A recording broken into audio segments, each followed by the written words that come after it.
Step into the darkness where reality blurs and nightmares come alive.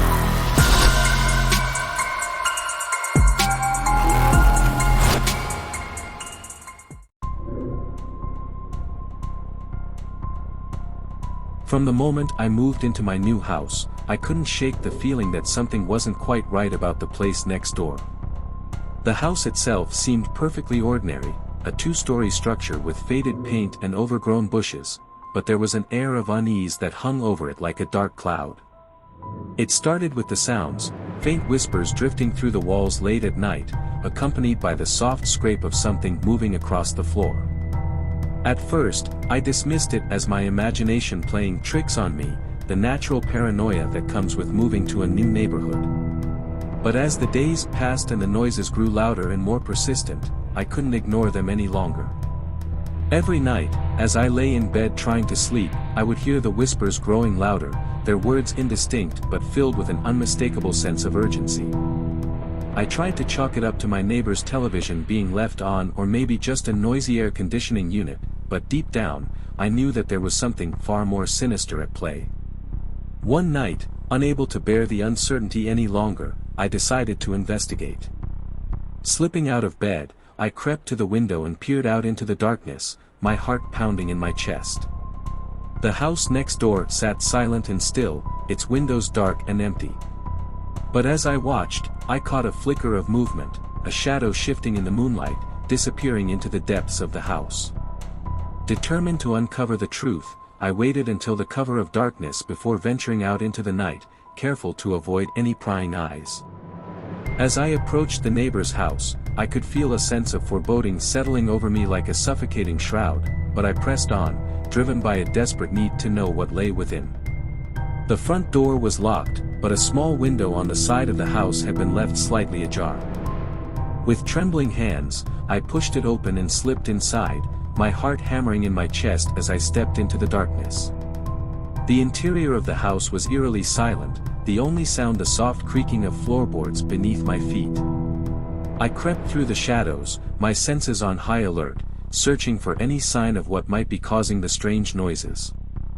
And then, from somewhere deep within the bowels of the house, I heard it, the unmistakable sound of someone crying out in pain, followed by the sickening thud of something heavy hitting the floor. My blood turned to ice in my veins as I realized what I had stumbled upon, the sound of someone being tortured, someone in desperate need of help.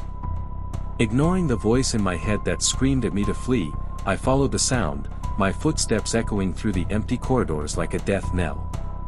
And then, at the end of a long, dark hallway, I found it, a door, slightly ajar, from which the cries of pain seemed to emanate. Summoning every ounce of courage I possessed, I pushed the door open and stepped inside, the stench of decay assaulting my senses as I crossed the threshold. The room beyond was a nightmare come to life, a dimly lit chamber filled with shadows and whispers, the walls lined with arcane symbols and strange, twisted figures.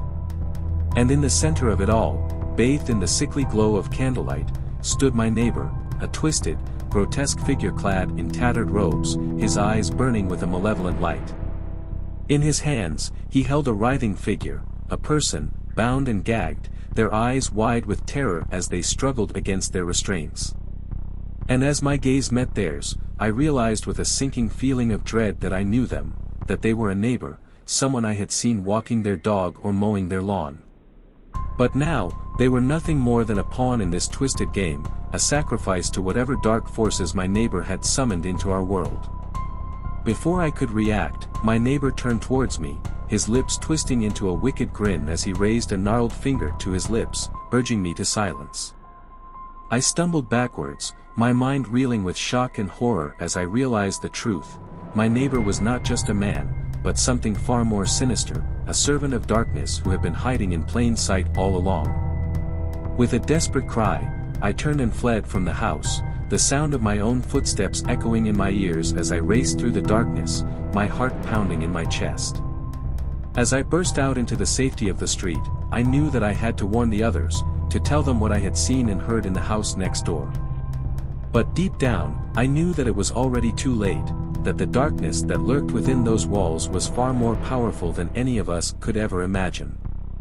And as I glanced back at the house, I knew that I would never be able to forget the horrors that I had witnessed within its walls, that the whispers and shadows would haunt me for the rest of my days, a constant reminder of the darkness that lurked just beyond our doorstep.